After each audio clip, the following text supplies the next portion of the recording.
পৰৱৰ্তী খবৰ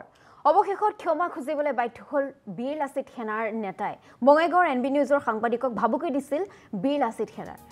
প্ৰাঞ্জিত দাস ৰূপম কলিতা নৱজ্যোতি দাসে ভাবুকি প্ৰদান কৰিছিল সেই সন্দৰ্ভত যেহেতু এনবি নিউজৰ বাতৰি সম্প্ৰচাৰ হৈছিল আৰু অৱশেষত এয়া ক্ষমা খুজিবলৈ বাধ্য হৈছে বীৰ লাচিত সেনাৰ একেজন নেতাই সাংবাদিক বিক্ৰম ৰঞ্জন ৰায়ৰ ঘৰত উপস্থিত হৈ ক্ষমা খুজে তিনিগৰাকী নেতাই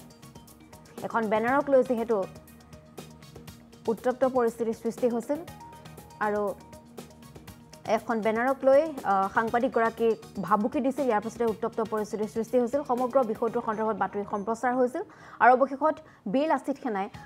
এয়া ক্ষমা খুজিবলৈ বাধ্য হৈছে সাংবাদিক বিক্ৰম ৰঞ্জন ৰয়ৰ বাসগৃহত উপস্থিত হৈ এয়া বীৰ লাচিত সেনাই ক্ষমা খুজিছে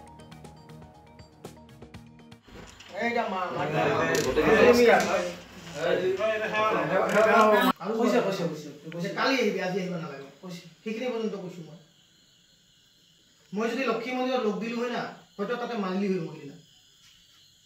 তাতে শাৰীৰিকভাৱে অপৰাস্ত কৰাৰ চান্স এটা আছিল লক্ষ্মী মন্দিৰত 14 তাৰিখৰ ঘটনাটোলৈ আমি খুব দুখ প্ৰকাশ কৰিছোঁ আমি বীৰ লাচিত সেনা অভয়পুৰী আঞ্চলিক সমিতিৰ তৰফৰ পৰা সেই হিচাপত আজি আমি বিক্ৰম ৰঞ্জন দাস দাদাৰ ঘৰত আহিলোঁ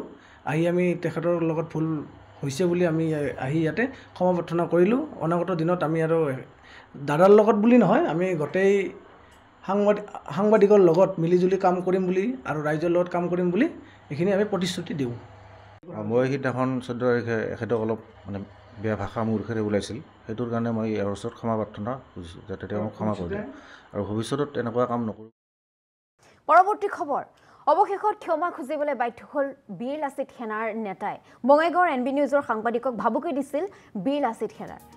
প্ৰাঞ্জিত দাস ৰূপম কলিতা নৱজ্যোতি দাসে ভাবুকি প্ৰদান কৰিছিল সেই সন্দৰ্ভত যেহেতু এনবি নিউজৰ বাতৰি সম্প্ৰচাৰ হৈছিল আৰু অৱশেষত এয়া ক্ষমা খুজিবলৈ বাধ্য হৈছে বীৰ লাচিত সেনাৰ একেজন নেতাই সাংবাদিক বিক্ৰম ৰঞ্জন ৰায়ৰ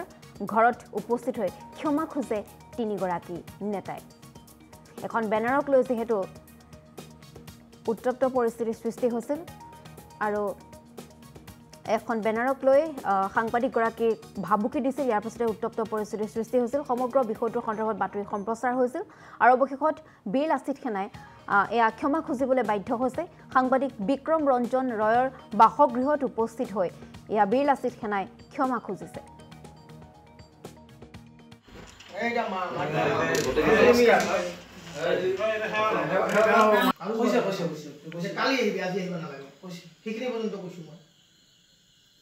মই যদি লক্ষ্মী মন্দিৰত লোক দিলো হয় না হয়তো তাতে মানিলি হৈ মৰিলি না তাতে শাৰীৰিকভাৱে অপৰাস্ত কৰাৰ চান্স এটা আছিল লক্ষ্মী মন্দিৰত 14 তাৰিখৰ ঘটনাটোলৈ আমি খুব দুখ প্ৰকাশ কৰিছোঁ আমি বীৰ লাচিত সেনা অভয়পুৰী আঞ্চলিক সমিতিৰ তৰফৰ পৰা সেই হিচাপত আজি আমি বিক্ৰম ৰঞ্জন দাস দাদাৰ ঘৰত আহিলোঁ আহি আমি তেখেতৰ লগত ভুল হৈছে বুলি আমি আহি ইয়াতে ক্ষমা প্ৰাৰ্থনা কৰিলোঁ অনাগত দিনত আমি আৰু দাদাৰ লগত বুলি নহয় আমি গোটেই সাংবাদিকৰ লগত মিলিজুলি কাম কৰিম বুলি আৰু ৰাইজৰ লগত কাম কৰিম বুলি এইখিনি আমি প্ৰতিশ্ৰুতি দিওঁ মই সিদিনাখন 14 তাৰিখে এখেতক অলপ মানে বেয়া ভাষা মোৰ মুখেৰে ওলাইছিল সেইটোৰ কাৰণে মই ইয়াৰ ওচৰত ক্ষমা প্ৰাৰ্থনা কৰিছোঁ যাতে তেওঁ ক্ষমা কৰে আৰু ভৱিষ্যতত এনেকুৱা কাম নকৰোঁ